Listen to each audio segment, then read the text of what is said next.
Shalom, selamat pagi saudara. Firman Tuhan hari ini akan saya bagikan pada saudara berjudul doa yang dijawab menghasilkan keintiman dengan Tuhan. Amin saudara.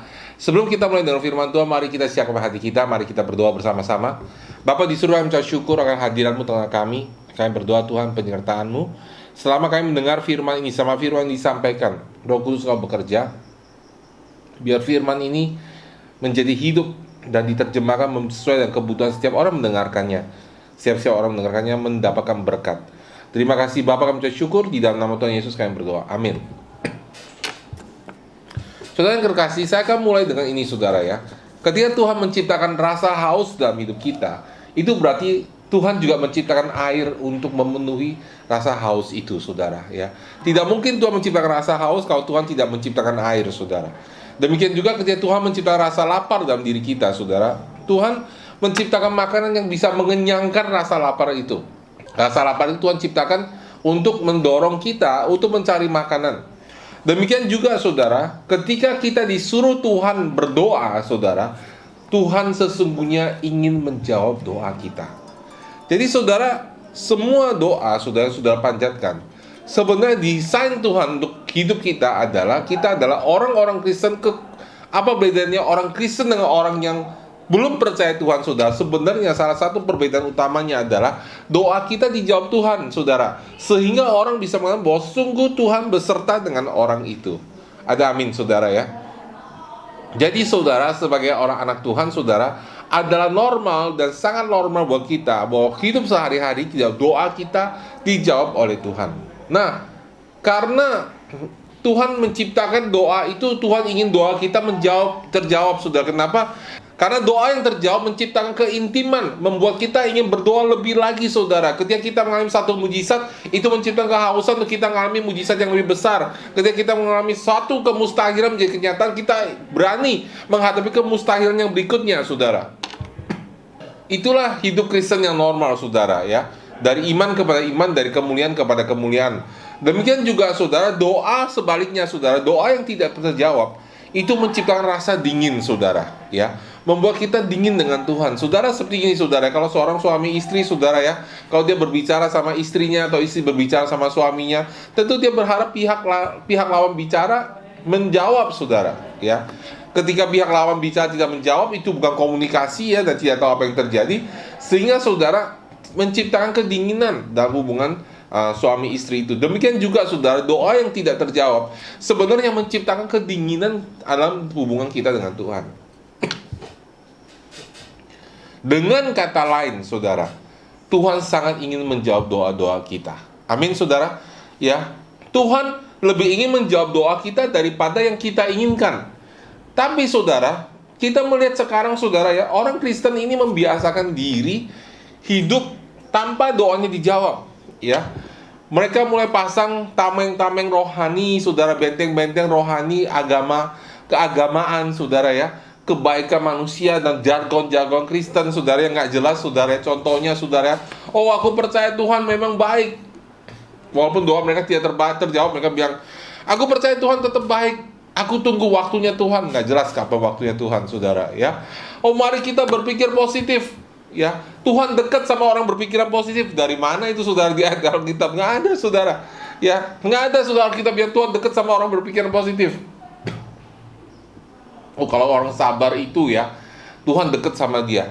Oh saudara, ada orang non-Kristen lebih sabar dari kita. Apakah Tuhan dekat sama mereka? Alkitab dengan jelas mengatakan, tetapi tanpa iman tidak mungkin orang berkenan kepada Allah. Sedang barang siapa berpaling kepada Allah, dia harus percaya bahwa Allah itu hidup dan Allah itu memberikan upah kepada orang yang sungguh-sungguh mencari Dia. Nah, jadi saudara, karena kita mulai membangun pikiran-pikiran kebaikan, bukan pikiran-pikiran kebenaran, saudara, itu menipu kita, saudara ya. Kita jadi punya sebuah konsep yang aneh, saudara ya. Kita mengatakan bahwa oh kalau doa kita tidak terjawab, itu pasti bukan waktunya Tuhan. Doa tidak terjawab, itu bukan kehendak Tuhan. Nggak ada ayatnya saudara seperti itu saudara ya. Kita mencari tanda saudara, Tuhan kirimkan tanda. Kalau benar kau ingin aku ke gereja hari ini, jangan hujan.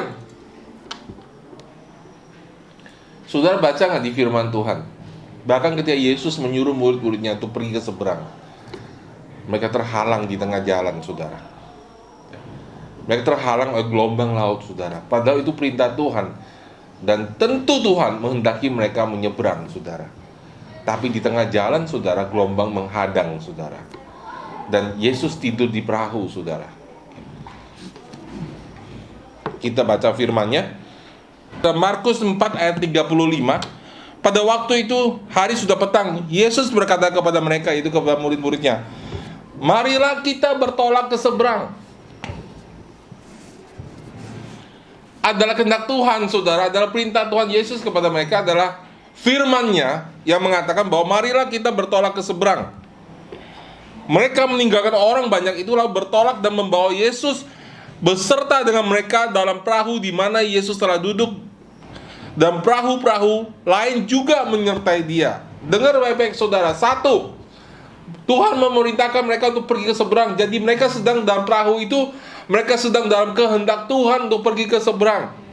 Yang kedua, Yesus turut serta mereka. Yesus naik perahu itu juga seperti kita. Yesus tinggal di dalam hati kita, saudara. Ya. Lalu mengamuklah taufan yang sangat dahsyat dan ombak menyembur masuk ke dalam perahu, sehingga perahu itu mulai penuh dengan air. Saudara yang kekasih, banyak orang ketika sampai ke titik ini, saudara, mereka bilang, bukan kehendak Tuhan kali ya buat kita pergi ke seberang. Bukan kehendak Tuhan kali untuk kita melakukan ini, saudara. Mereka hidup dilihat. Ketika mereka berjalan ke satu tempat, ketemu tembok, mereka bilang, oh bukan kehendak Tuhan. Jalan ke sana ketemu tembok, mereka bilang bukan kehendak Tuhan. Saudara, itu bukan caranya, saudara, untuk dipimpin oleh Tuhan. Di dalam perjanjian baru, saudara, di dalam Roma 8 dikatakan bahwa setiap orang dipimpin oleh Roh Allah adalah anak-anak Allah. Jadi saudara, cara Tuhan memimpin kita adalah Tuhan menaruh dalam hati kita kerinduan dan keinginan dan kuasa untuk melakukan kehendak-Nya. Dan kita mengerti kehendak Tuhan dari firman Tuhan, bukan dari percobaan kita coba satu sama lain nggak berhasil, kita bilang, oh ini bukan kehendak Tuhan atau kehendak Tuhan. Saudara mengenal Tuhan dari roh saudara. Allah adalah roh. Barang siapa menyembah dia harus menyembah dalam roh dan kebenaran. Saudara mengenal dia dari roh saudara. Nah, saudara, pada waktu itu Yesus sedang tidur di buritan di sebuah tiram. Maka murid-muridnya membangunkan dia dan berkata kepadanya, Guru, engkau tidak peduli kalau kita binasa? Saudara, hidup kita juga seperti ini, saudara. Ya, perahu ini melambangkan hidup kita, melambangkan tempat di mana kita berada, saudara. Dan Yesus tinggal di dalam hati kita. Perahu itu melambangkan hidup kita, saudara. Dan Yesus tertidur di situ. Seringkali, saudara, kita tidak membangkitkan kuasa Roh Kudus setelah tinggal dalam hati kita. Kita biarkan dia tertidur, lalu kita hadapi masa itu sendiri dan kita bilang, Tuhan tidak bersama dengan saya, dan akhirnya perahu kita tenggelam, saudara. Ya, saudara, dan kemudian Yesus bangun dan menghardik angin itu, saudara. Saudara lihat di sini, saudara, bahwa sekalipun mereka dalam kehendak Tuhan, banyak sekali hambatan yang terjadi, banyak sekali hal-hal yang tidak mereka pikirkan terjadi, saudara. Ya. Tapi saudara, kalau mereka menyerah, maka sudah doa mereka tidak terjawab. Saudara, jadi saudara, Tuhan ingin menjawab doa kita. Dalam Yeremia 33 ayat 3, berserulah kepadaku, maka aku akan menjawab engkau dan memberitahukan kepadamu hal-hal yang besar yang tidak terpahami, yaitu hal-hal yang tidak kau ketahui. Saudara, firman Tuhan bilang berserulah kepadaku, maka Tuhan akan menjawab engkau dan memberitahukan kepada saudara hal-hal yang tidak besar, yang tidak terpahami, yaitu hal-hal yang tidak saudara ketahui. Tapi saudara, apa yang terjadi, saudara? Orang Kristen bukan berseru kepada Tuhan, mereka mencoba berdoa kepada Tuhan. Salah satu alternatif bagi mereka doa. Kalau saya doa tidak dijawab Tuhan, saya coba cari alternatif lain. Berarti mungkin bukan kehendak Tuhan kali. Begitu gaya hidupnya saudara. Sehingga saudara membuat doanya tidak terjawab. Mari kita baca saudara Mazmur 107 ayat keempat. Ada orang-orang menggembara di padang belantara, jalan ke kota, tempat kediaman orang tidak mereka temukan. Mereka lapar dan haus, jiwa mereka lemah dan lesu dalam diri mereka. Maka ayat ke-6, berseru-serulah mereka kepada Tuhan dalam kesesakan mereka, dan dilepaskannya mereka dari kecemasan mereka. Dibawanya mereka menempuh jalan yang lurus, sehingga mereka sampai ke kota-kota kediaman. Biarlah mereka bersyukur kepada Tuhan karena kasih setianya, karena perbuatan-perbuatan yang ajaib terhadap anak-anak manusia, sehingga dipuaskannya jiwa yang dahaga dan jiwa yang lapar dikenyangkannya dengan kebaikan. Ada orang-orang yang duduk dalam gelap dan kelam, terkurung dalam sengsara dan besi, karena mereka memberontak terhadap perintah-perintah Allah dan menista yang maha tinggi. Maka ditundukkannya hati mereka ke dalam kesusahan, mereka tergelincir dan tidak ada yang menolong. Maka berseru-serulah mereka kepada Tuhan dalam kesesakan mereka, dan diselamatkannya mereka dari kecemasan mereka. Dibawanya mereka keluar dari dalam gelap dan kelam, dan diputuskannya belenggu-belenggu mereka. Biarlah mereka bersyukur kepada Tuhan karena kasih setianya, karena perbuatan-perbuatannya yang ajaib terhadap anak-anak manusia. Sebab dipecahkannya pintu-pintu tembaga dan dihancurkannya palang-palang pintu bersih. Ada orang yang menjadi sakit oleh sebab kelakuan mereka yang berdosa, dan disiksa oleh sebab kesalahan-kesalahan mereka. Mereka muak terhadap segala makanan mereka sudah sampai ke pintu gerbang maut. Maka berseru-serulah mereka kepada Tuhan dalam kesesakan mereka, dan diselamatkannya mereka dari kecemasannya.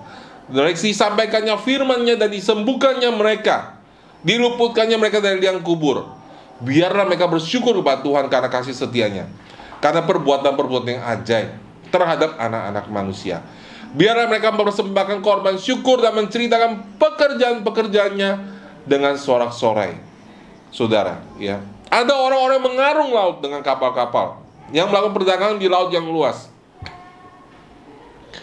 Mereka melihat pekerjaan-pekerjaan Tuhan dan perbuatan-perbuatan yang ajaib di tempat yang dalam. Ia berfirman, maka dibangkitkannya angin badai yang tinggi, yang mengikat gelombang-gelombangnya. Mereka naik sampai ke langit dan turun ke samudera raya. Jiwa mereka hancur karena celaka. Mereka pusing dan terhuyung-huyung seperti orang mabuk dan kehilangan akal. Maka berseru-serulah mereka kepada Tuhan dalam kesesakan mereka, dan dikeluarkannya mereka dari kecemasan mereka. Dibuatnya lah badai itu diam sehingga gelombang-gelombangnya tenang. Mereka bersuka cita sebab semuanya reda. Dituntunnya mereka ke pelabuhan kesukaan mereka. Biarlah mereka bersyukur kepada Tuhan karena kasih setianya, karena perbuatan-perbuatan yang ajaib terhadap anak-anak manusia. Biarlah mereka meninggikan Dia dan jemaat umat itu, dan memuji-muji Dia di dalam majelis para tua-tua. Saudara melihat di sini, saudara, Tuhan ingin menjawab doa kita. Amin, saudara. Tuhan sangat dan lebih daripada kita ingin doa kita didengar. Tuhan ingin menjawab doa kita. Kenapa, saudara? Ketika doa terjawab, itu menciptakan keintiman yang lebih dalam dengan Tuhan.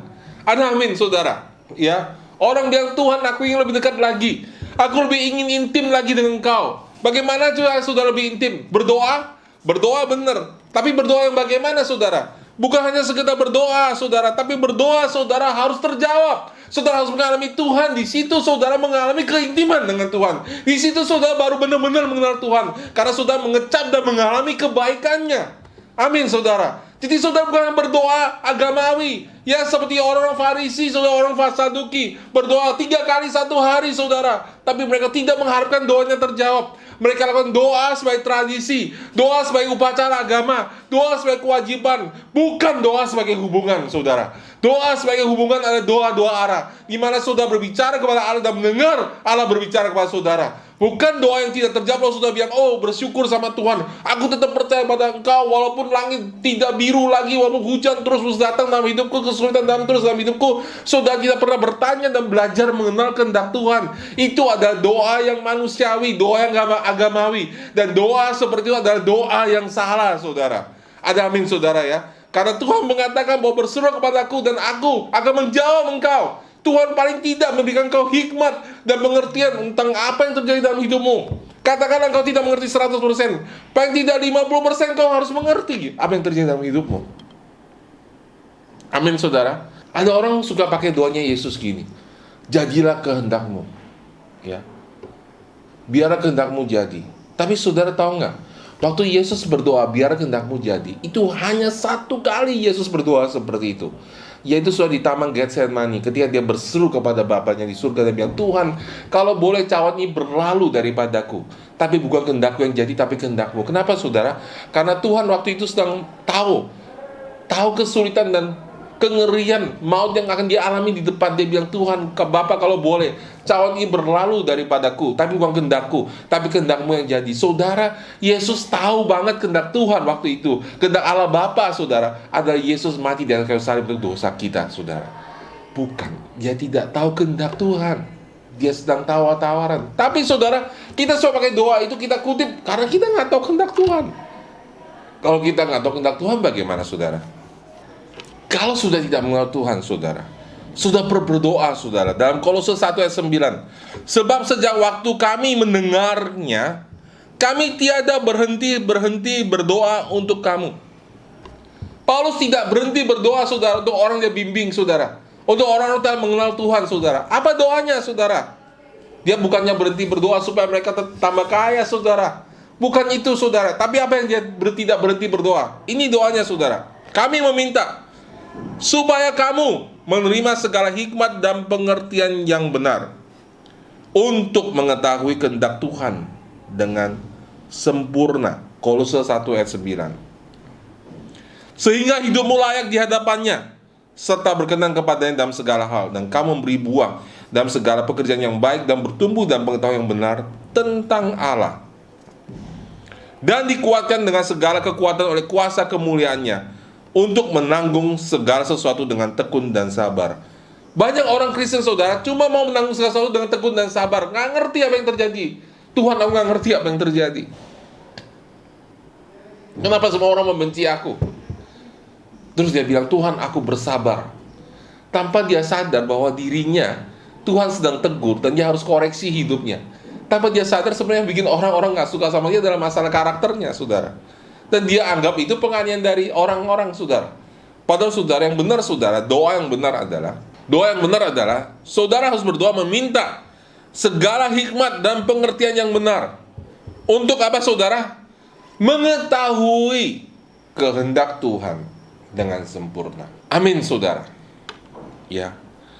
Dengan demikian, saudara, penting sekali kita untuk merubah mindset kita. Tidak semua kejadian di dalam hidup kita adalah seizin Tuhan. Semua kejadian yang buruk, yang negatif dalam hidup kita bukan dari Tuhan. Ketakutan, khawatir, stres, jatuh dalam dosa bukan kehendak Tuhan. Jangan bilang Tuhan izinkan itu terjadi, bukan kehendak Tuhan. Di dalam Yakobus 1 ayat 16 mengatakan begini, saudara-saudara yang kukasihi, janganlah sesat. Setiap pemberian yang baik dan setiap anugerah yang sempurna datangnya dari atas, diturunkan dari Bapa segala terang. Padanya tidak ada perubahan atau bayangan karena pertukaran. Saudara terkasih dalam Tuhan, dikatakan saudara, semua anugerah yang sempurna yang baik datangnya dari atas. Berarti saudara, kecelakaan bukan dari Tuhan. Ada amin, saudara? COVID bukan dari Tuhan. Bukan. Bodohnya kita mau terima itu dari Tuhan. Terus kita ke dokter makan obat, kita mau kita sembuh. Kita melawan kehendak Tuhan. Tanda kutip yang kita pikir ada kehendak Tuhan. Terus kita bilang COVID adalah kehendak Tuhan. Terus kita makan obat, saudara. Ya, pikirannya tidak konsisten, saudara. Tuhan tidak seperti itu, saudara. Tuhan selalu konsisten dengan firman-Nya. Tuhan tidak mungkin tidak menjawab doa yang sesuai dengan firman-Nya.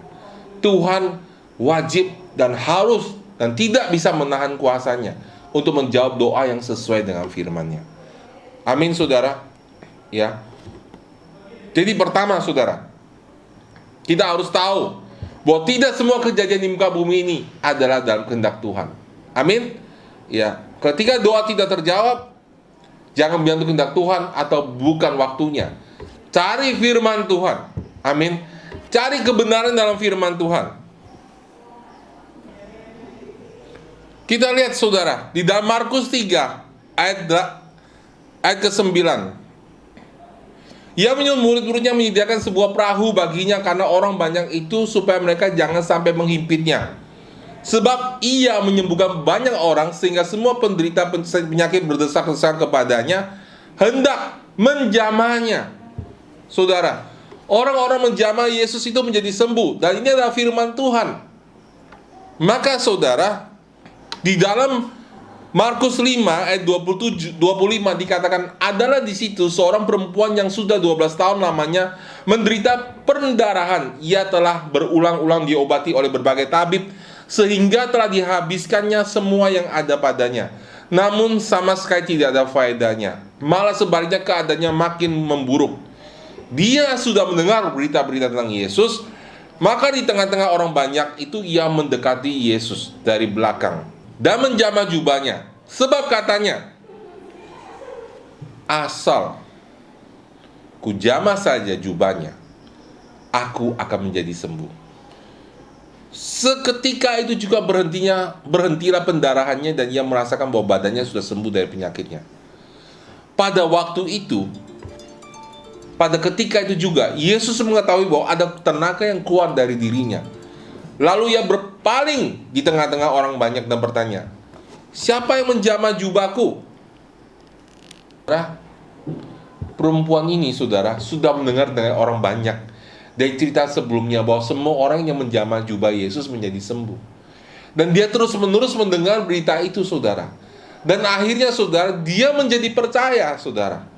Dan dia bilang, asal ku jamah jubahnya, aku pasti menjadi sembuh. Dia mendekati Yesus, saudara. Dia ambil segala resiko, karena pada zaman itu wanita pendarahan adalah najis. Dan kalau kau tahu dia sedang pendarahan, dia berjalan tempat orang banyak dan menyentuh semua orang menjadi najis karena disentuh oleh dia. Dia bisa dilempar batu sampai mati, saudara. Dia ambil semua resiko itu, saudara. Dia pertaruhkan nyawanya. Dia bilang, sebab kalau ku jamah Yesus, aku bukannya menjadi najis, aku bukannya menjadi sakit, aku bukannya akan dilempar batu, tapi kalau aku menjamah Yesus, aku menjadi sembuh. Tidak ada pertanyaan dalam pikirannya, apakah aku akan sembuh atau tidak, saudara. Sebab dia bilang, asal ku jamah, aku akan jadi sembuh. Kenapa dia bisa begitu yakin, saudara? Karena dia terus-menerus mendengar firman Tuhan. Amin, saudara. Dan Roma 10 ayat 17 dikatakan, jadi iman timbul dari pendengaran, dan pendengaran oleh firman Kristus. Di dalam Alkitab bahasa Inggris, di dalam King James Version, di Roma 10 ayat 17 katakan begini, so then faith comes by hearing, and hearing by the word of God. Hearing adalah present continuous tense, saudara. Artinya apa, saudara? Di dalam bahasa Inggris kita present continuous tense dipakai. Artinya bukan mendengar sekali saja, tapi terus-menerus mendengarkan. Jadi iman timbul dari terus-menerus mendengarkan, dan terus-menerus mendengarkan firman Tuhan. Wanita ini sudah terlalu banyak mendengar berita-berita tentang Yesus, sehingga itu membuat dia sudah berani maju mendekati Yesus. Dan dia bilang, asal ku jamah, aku akan menjadi sembuh. Yesus kaget, saudara. Siapa yang menjamah aku? Yesus lagi nggak pura-pura, saudara. Dia tidak pura-pura, oh saya nggak tahu siapa yang jamah. Yesus pun nggak tahu siapa yang jamah dia, saudara. Dia berjalan sebagai manusia yang diurapi oleh Tuhan. Dan ketika wanita itu menjamah, kuasanya keluar.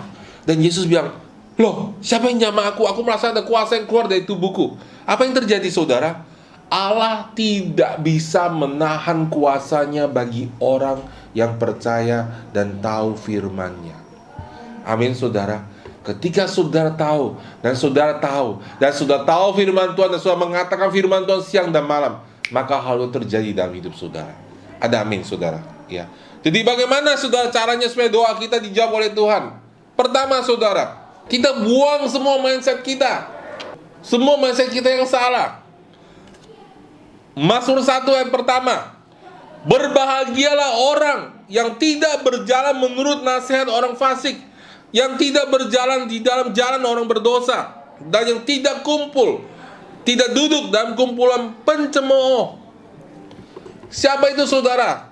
Orang fasik, saudara. Ada dua jenis orang di sini. Satu orang fasik, kedua orang berdosa. Ya. Berbahagia orang tidak berjalan menurut nasihat orang fasik. Apa sih orang fasik? Saya mencari kamus, saudara. Fasik adalah istilah itu hamba yang menyimpang dari ketaatannya kepada Allah. Jadi, saudara, fasik ini ada orang yang menyimpang, saudara, dari ketaatan kepada Allah. Apa itu orang fasik? Orang fasik itu orang dalam gereja, orang percaya yang tidak percaya. Haleluya. Amin, saudara. Kisah kita tuh banyak orang percaya yang tidak percaya, saudara. Orang gereja dia bilang, lu jangan sok suci lo, jangan gitu dah ikut Tuhan, nggak bisa kasih perpuluhan percuma. Ya, jangan percaya sama Tuhan. Orang percaya, dia bilang saya percaya Tuhan. Mulutnya bilang percaya, perbuatannya menunjukkan dirinya tidak percaya. Ini yang paling mengganggu kita, menghambat kita, saudara. Alkitab bilang, jangan berjalan menurut nasihat orang fasik. Jangan fellowship, jangan bersekutu dengan mereka. Apa itu bersekutu, saudara? Saya menceritakan perasaan saya menceritakan ketakutan saya ceritakan stres saya, kekhawatiran saya. Itu artinya bersekutu, saudara. Kalau sudah mau bagikan kekhawatiran saudara, kalau sudah bagian masalah pernikahan saudara, jangan cari orang yang juga nggak percaya pernikahannya Alkitabiah. Ya rusaklah saudara hidup kita. Oh, kamu kepahitannya, saya juga kepahitan. Yuk kita ngumpul kepahitan, ya. Satu-satunya alasan orang kumpul kepahitan ya cuma karena mereka sama-sama pahit. Saudara tahu nggak, saudara? Nggak ada tujuan yang lain. Sepertinya mirip. Yang satu kan mereka yang cuma pahit. Satu-satu yang mengumpulkan orang benar, saudara, adalah visi dan nilainya. Bukan karena mereka sama karakternya, saudara. Karena visi dan nilai mereka sama. Jadi saudara jangan berjalan untuk nasihat orang fasik. Pertama, saudara harus jauhkan mereka. Dan tidak berdiri jalan orang berdosa. Ya, orang-orang dunia yang berdosa. Dan tidak duduk dalam kumpulan pencemooh. Jangan bersekutu sama mereka. Habis pulang kantor jangan coffee shop sama mereka, ngobrol sampai malam, saudara. Iman saudara tidak mungkin terbangun dengan bergaul terus sama mereka. Saudara imannya dibocorin sama mereka tiap hari, saudara. Saudara hari Minggu udah dengar firman haleluya, terus bergaul sama mereka.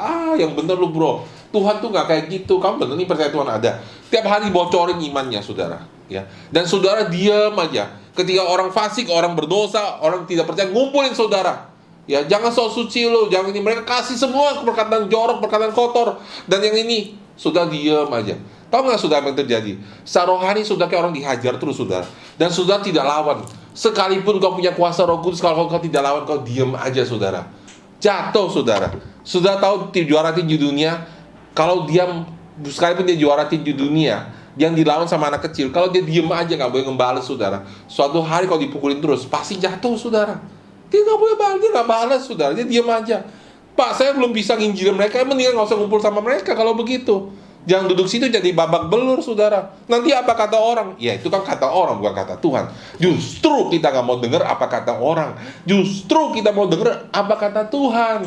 Amin, saudara. Jadi pertama, saudara, jauhkan diri dari mereka. Jauhkan dulu semua mindset yang salah yang tadi saya sebut tadi. Ya. Yang kedua, saudara, ya. Tetapi yang kesukaannya ialah Taurat Tuhan dan merenungkan Taurat itu siang dan malam. Ya. Cari, saudara, kebenaran firman Tuhan. Sudah mau doa apa? Sudah dijawab. Sudah mau kesembuhan? Sudah mau berkat? Sudah mau dapat pasangan yang seimbang? Cari firman Tuhan. Cari janji Tuhan. Sudah mau ujian lulus? Sudah mau cari kehendak Tuhan, tuntunan Tuhan, saudara? Sudah mau Tuhan bicara sama saudara? Cari firman Tuhan. Amin, saudara. Cari, saudara. Ya. Cari firman Tuhan. Setelah saudara dapatkan ayatnya dan saudara dengar terus-menerus sampai ayat itu menjadi rema dalam hidup saudara, saudara putuskan dalam hati saudara, jangan beralih dari firman tersebut. Ya. Di dalam Markus 11 ayat 23 ada tuntunan kita untuk berdoa, saudara. Doa yang dijawab oleh Tuhan. Aku berkata kepadamu, sesungguhnya barang siapa berkata kepada gunung ini, beranjaklah, tercampal ke dalam laut, asal tidak bimbang hatinya, tetapi percaya bahwa apa yang dikatakannya itu akan terjadi, maka hal itu akan terjadi baginya. Ayat 24. Karena itu aku berkata kepadamu, apa saja yang kamu minta dan doakan, percayalah bahwa kamu telah menerimanya, maka hal itu akan diberikan kepadamu. Jadi saudara, apa yang Tuhan katakan, saudara? Pertama, setelah sudah dapat janji Tuhan. Pertama, sudah dapatkan janji Tuhan. Amin. Ya, dapatkan janji Tuhan. Yang kedua, saudara, ya, pegang janji itu, ya. Pegang ya baik-baik, saudara. Dapat janji Tuhan, putuskan dulu dalam pikiran saudara. Putuskan bahwa saudara tidak akan berkata, tidak akan membiarkan perkataan mulut saudara bertentangan dengan janji Tuhan. Ada amin, saudara. Ya. Walaupun uangnya nggak ada, saudara mau kuliah, Atau kerja belum dapat, bilang, Tuhan, Engkau berjanji Engkau akan memberkati aku berlimpah-limpah. Amin. Cari ayatnya, pegang itu, hafalin ayatnya, saudara. Ya. Kemudian Tuhan bilang, barang siapa berkata kepada gunung ini, spesifik, banyak gunung, tapi Tuhan bilang, to this mountain, gunung yang ini loh, Tuhan saya mau ini loh Tuhan. Saya berdoa Tuhan supaya ujian saya dapat nilai ini loh. Saya mau dapat antara 60 sampai 70, spesifik. Ada amin, saudara. Ya, spesifik itu penting dalam berdoa. Kenapa, saudara? Karena doa yang spesifik itu membuat kita tahu bahwa doa kita dijawab sama Tuhan. Amin. Tuhan itu mendesain setiap orang berbeda, dan Tuhan menjawab doa setiap orang berbeda sesuai dengan desain dan rencananya dalam hidup saudara. Tuhan menaruh kerinduan dalam hati saudara. Saudara jangan berdoa, Tuhan saya dapat calon pasangan suami yang takut akan Engkau. Enggak, spesifik, saudara. Spesifik. Oh, dia mau misionaris. Oh, dia mau hidup susah. Oh, dia mengasihi saya, tapi bukan cuma saya, orang tua saya. Spesifik. Amin, saudara. Nah, saudara, satu-satunya alasan orang doanya tidak spesifik. Sebenarnya, saudara saya tanya sama saudara sekarang ya. Kalau misalnya sekarang, ya, saudara seorang sahabat baik saya. Terus saudara sebenarnya suka baju warna hijau gitu ya. Suka apa warna hijau? Terus suatu hari saya datang ke saudara, saya kasih saudara baju. Warnanya hitam. Ya, saudara memang butuh baju. Tapi waktu dapat hitam, saudara merasa, ya puji Tuhan ya, dapat baju yang hitam saya terimalah. Tapi coba kalau saya kasih baju warna hijau, saudara pasti bilang ini, Tuhan tahu keinginan saya, Tuhan menjawab doa saya. Betul nggak, saudara? Jadi apa kesimpulan saudara? Doa yang spesifik membuat Tuhan sudah tahu ketika Tuhan menjawab, itu Tuhan yang menjawab, bukan karena orang. Kenapa, saudara? Desain jawaban doa itu pas dan khusus buat saudara. Terus kenapa, Pak, orang berdoanya tidak spesifik? Karena orang belum biasa berdoa spesifik, saudara. Karena takut, saudara. Takut nanti Tuhan marah, saya jadi sombong. Saya kan bingung, saudara. Banyak sekali pengajaran yang kelihatannya baik tapi agamawi, saudara. Itu merusak, saudara, kehidupan orang Kristen, saudara. Saudara, kita ini, saudara, identitas kita itu adalah anak-anak Allah, saudara. Saya nggak pernah bilang sama anak saya, sombong kamu, minta Bapak mainan khusus yang seperti ini. Atau sombong kamu, Grace, minta baju warna khusus. Apa hubungannya? Dia sombong. Orang saya ini papanya. Terang aja saya ingin memberikan yang dia suka. Betul nggak, saudara? Lah, Alkitab bilang ini Bapak di dunia loh, yang buruk menurut ukuran Alkitab. Bapak di dunia ini tidak memberikan kalajengking, tidak memberikan ular, sudah ganti roti, saudara, atau telur, saudara. Apalagi Bapakmu di surga. Betul nggak, saudara? Jadi saudara, berdoa yang spesifik itu Alkitabiah. Dan latih dan biasakan doa yang spesifik, supaya ketika doa sudah dijawab sama Tuhan, saudara tahu doa itu dijawab sama Tuhan. Dan doa yang dijawab Tuhan itu Alkitabiah. Kenapa? Menimbulkan rasa syukur, mengalami Tuhan yang hidup, membuat kita lebih berani berdoa. Amin, saudara. Jadi mulai sekarang sudah berdoa harus berharap. Saudara tahu nggak kenapa banyak orang setia kasih perpuluhan tapi tidak mengalami mujizat keuangan? Karena mereka kasihnya begini, saudara. Waktu mereka kasih, saudara, mereka tidak ada harapan. Mereka kasih sebagai apa? Kewajiban, bukan sebagai langkah iman. Makanya ketika mereka kasih perpuluhan, udah kasih perpuluhan belum? Udah. Sampai masalah keuangan ini, mereka nggak bilang, Tuhan aku kasih perpuluhan, janjimu kau berkati aku berlimpah-limpah.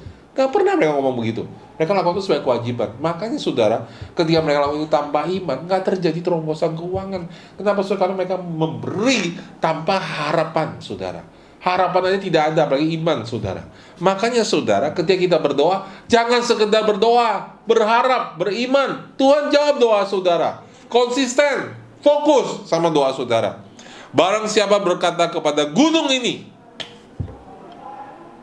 amin, saudara, beranjaklah dan tercampaklah ke dalam laut, Sudah lihat nggak, saudara?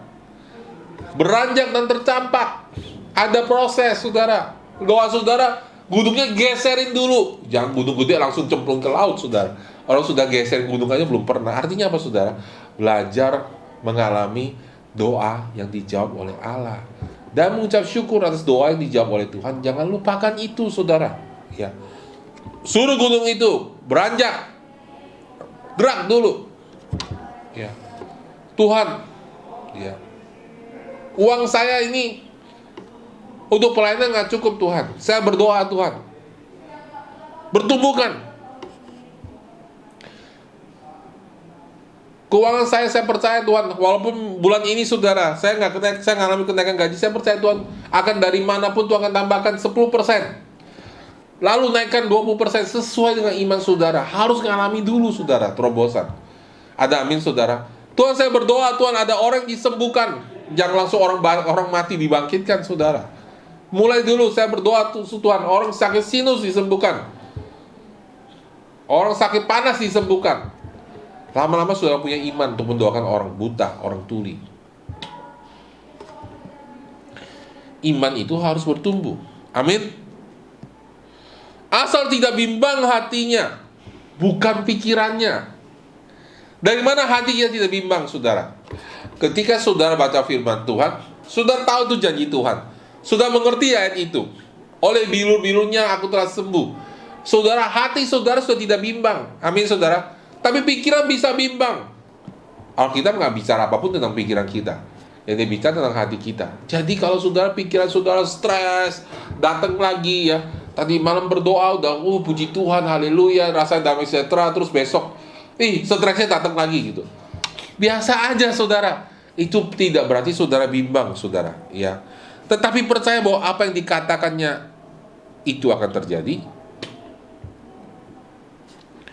Maka hal itu akan terjadi baginya.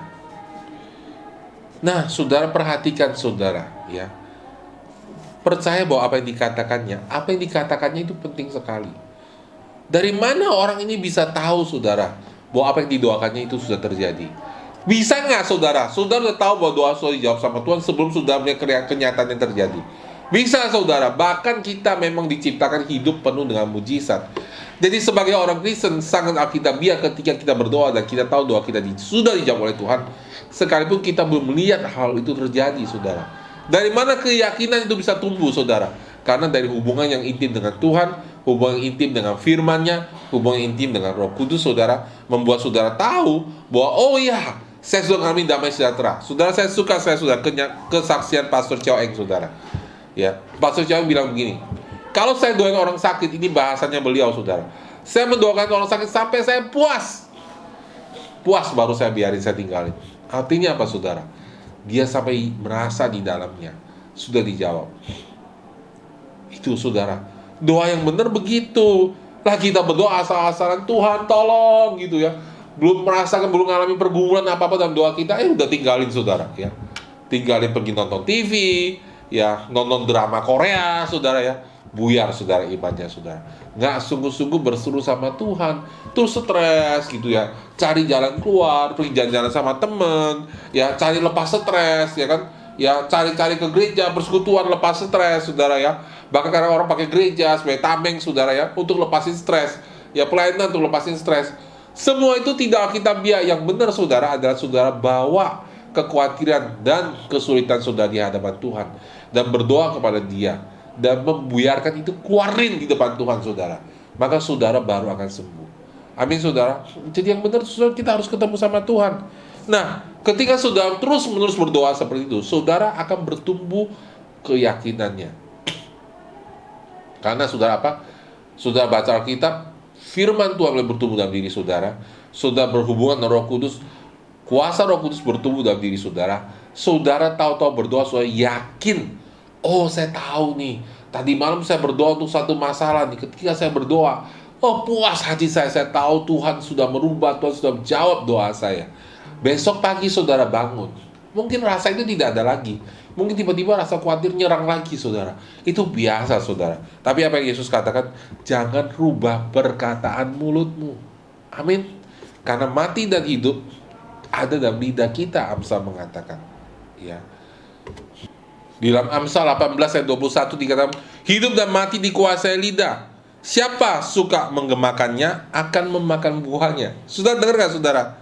Hidup dan mati ditentukan oleh lidah. Ya, terserah sudah mengucapkan kehidupan atau kematian. Terus siapa suka menggemakannya? Ngomong terus saudara ya. Saudara, maka saudara sudah akan memakan buahnya. Amin saudara. Entah itu buah benar atau buah yang salah. Makanya kalau orang saudara ada duit terus pura-pura nggak ada duit, kekurangan. Oh, aku masih gak punya duit, saudara. Beneran loh, nanti jadi kurang duitnya, saudara. Karena sudah ngawur ngomongnya, saudara. Sudah tidak bersyukur apa yang Tuhan telah berikan pada saudara. Amin. Jadi jaga lidah saudara. Kalau sudah tahu firman Tuhan, jaga lidah saudara. Pegang erat. Ya. Lalu kita kembali ke Amsal lagi, saudara, ya. Amsal 1 tadi, saudara, ya. Ayat kedua. Tetapi kesukaannya ialah merenungkan, kesukaannya ialah Taurat Tuhan, dan yang merenungkan Taurat itu siang dan malam. Ya, siang dan malam sih bukan berarti siang direnungi, malam baca Alkitab 2 kali, bukan. Tapi saudara, artinya saudara ketika sudah berjalan, saudara sedang makan, sudah sedang duduk, itu firman Tuhan itu sudah mikirin apa maksudnya Tuhan di situ. Terus renungkan Taurat itu siang dan malam. Dikatakan begini, saudara, ia seperti pohon yang ditanam di tepi aliran air, yang menghasilkan buahnya pada musimnya. Sudah tahu nggak saudara? Sudah pernah lihat pohon menghasilkan buah? Hari ini nggak ada buah, besok plung muncul buah. Enggak saudara, buah itu bertumbuh. Sudah lihat ya, makin lama makin besar sampai buah itu menjadi matang. Demikian juga saudara, iman, pikiran kita, saudara, hati kita bertumbuh. Lama-lama kebenaran itu menjadi matang dalam diri kita. Kalau sudah menjadi matang, saudara, siap kita tuai. Siap kita tuai maksudnya kita mulai mengalami kebenaran firman Tuhan. Bagaimana caranya? Diucapkan. Ketika sudah mengucapkan, Alkitab tadi mengatakan apa, saudara? Saudara akan menuainya. Amin. Ya. Yang menghasilkan buahnya pada musimnya. Ada musimnya, saudara, ya. Ada waktunya. Dan yang tidak layu daunnya, apa saja yang diperbuatnya berhasil. Ini radikal loh, saudara, firman Tuhan. Ya. Kalau sudah benar-benar percaya ayat ini mengatakan apa saja yang diperbuat saudara, saudara akan berhasil. Amin. Orang fasik baca ini dia tanya, kalau gitu saya berbuat jahat juga akan berhasil dong. Saudara, dia nggak ngerti ayat ini, saudara. Kalau saudara renungkan firman Tuhan siang dan malam, seperti pohon yang ditanam di tepi air dan sungai, saudara makan kebenaran firman Tuhan itu. Firman Tuhan itu mentransformasi hati dan pikiran saudara. Saudara menjadi satu pikiran dengan Allah. Saudara menjadi satu kerinduan dengan Allah, saudara. Ya. Jadi karena itu, saudara, apa yang sudah berbuat itu pasti berhasil. Sudah mau kan hidup seperti itu? Nah, karena itu sudah fokus doanya, sudah minta sama Tuhan. Lalu apa saudara kita katakan tadi? Di dalam Amsal 107 dikatakan, saudara, ya, biarlah mereka bersyukur kepada Tuhan karena kasih setianya, karena perbuatan-perbuatan yang ajaib terhadap anak-anak manusia. Biarlah mereka mempersembahkan korban syukur dan menceritakan pekerjaan-pekerjaan dengan sorak-sorai. Sudah apa yang terjadi, saudara? Setelah alami mujizat, bersyukur sama Tuhan. Ceritakan kepada orang lain. Itu akan membangun orang lain dan membangun iman saudara. Amin, saudara. Ya. Dengan demikian, saudara, saudara akan mengalami makin hari makin banyak doa saudara yang dijawab sama Tuhan. Dan karena setiap hari makin banyak melalui doa yang dijawab sama Tuhan, kehidupan rohani kita mengalami kemenangan yang semakin besar, bukan jadi semakin kecil. Bukan waktu baru bertobat banyak mujizat, sudah lama bertobat kok mujizatnya jadi nggak ada. Terbalik, saudara. Yang benar adalah ketika kita baru bertobat, oh ini mujizatnya masih kecil. Makin hari saudara makin mengalami kemujizat Tuhan. Itu yang disebut hidup dari iman kepada iman, dari kemuliaan kepada kemuliaan. Amin, saudara, ya. Saudara kasih dalam Tuhan. Saya percaya bahwa firman Tuhan memberkati saudara. Saya berdoa, saudara, bahwa kita tekun berdoa. Kita mencari kehendak Tuhan dalam berdoa. Bukan asal ikutin jargon-jargon yang gak jelas, ya. Pikir manusia, kebaikan manusia. Oh Tuhan, nanti pasti baik pada waktunya. Saya percaya Tuhan pada waktunya Kau menjawab doa saya. Masalahnya, saudara, gak tahu waktunya kapan. Kapan waktunya Tuhan, saudara? Ya. Gak pernah tahu orang ngomong gitu, saudara, ya. Aku setia menantimu, nanti seperti apa, saudara, ya. Alkitab bilang Tuhan pasti menjawab orang menantikan Dia. Lah kita nggak pernah dijawab-jawab, saudara. Ya, akhirnya hidup jadi berantakan. Kenapa, saudara? Karena orang-orangnya tidak benar-benar mencari kehendak Tuhan dan tidak sungguh-sungguh berdoa sesuai dengan firman-Nya. Alkitab berkata, saudara, di dalam Bilangan 23 ayat 19, Allah bukanlah manusia, sehingga ia berdusta, bukan anak manusia, sehingga ia menyesal. Masakan ia berfirman dan tidak melakukannya, atau berbicara dan tidak menepatinya? Amin, saudara. Allah itu bukan kita, saudara. Allah itu bahkan bukan Bapak saudara. Dia lebih daripada Bapak kita, saudara. Dia Bapak kita yang sempurna, saudara. Dia kalau udah ngomong, dia tidak bisa menahan janjinya, saudara. Dia kalau udah berfirman, dia tidak bisa menariknya kembali. Masalahnya, saudara, kita tidak pernah izinkan firman-Nya masuk dan bertumbuh dalam hati kita. Ketika kita izinkan terjadi, saudara, maka, saudara, hidup rohani kita akan dipuaskan. Kita akan mengalami keintiman dari keintiman kepada keintiman dengan Tuhan. Dan kita mengalami banyak mujizat, saudara. Dan karena kita mengalami banyak mujizat dan banyak jawaban doa, saudara, orang-orang sekitar kita mengetahui bahwa kita orang percaya sama Tuhan. Dan, saudara, kita akan berbuah banyak bagi kemuliaan Allah. Amin, saudara. Saya percaya, saudara, firman yang berkati saudara. Mari kita berdoa. Bapa di surga, saya mengucap syukur untuk semua orang yang mendengar firman hari ini. Tidak satu pun yang kebetulan, Tuhan. Tuhan, aku berdoa, Tuhan, biar firman ini bertumbuh dalam hati kami, bahwa kami diberikan kerinduan oleh Engkau, Tuhan, saat ini, Tuhan, untuk berdoa, karena kami tahu, Tuhan, untuk mencari firman-Mu, karena kami tahu, Tuhan, ketika kami mengerti firman-Mu dan berdoa, Engkau punya kewajiban, Engkau punya keharusan menjawab doa itu. Karena Tuhan, kami ingin mengalami itu dalam hidup kami sehari-hari. Tuhan, tuntun kami, Tuhan. Kami tidak mau lagi, Tuhan, pikiran-pikiran agamawi yang menyerang kami, Tuhan. Kami mau melepaskan itu, Tuhan. Kami tidak mau, Tuhan, hanya tahu mengenai Engkau bahwa Engkau baik. Tapi, Tuhan, kami mau mengalami kebaikan itu dengan menerima jawaban doa dari Engkau. Tuhan, terima kasih, Tuhan, untuk semua mendengar firman hari ini. Tuhan, aku percaya Roh Kudus Kau akan terus bekerja, sehingga firman itu terus bertumbuh, berbuah dalam hati kami semua. Terima kasih, Bapa, mengucap syukur di dalam nama Tuhan Yesus kami berdoa. Amin. Amin, saudara. Tuhan Yesus memberkati saudara. Sampai jumpa di lain waktu. God bless you.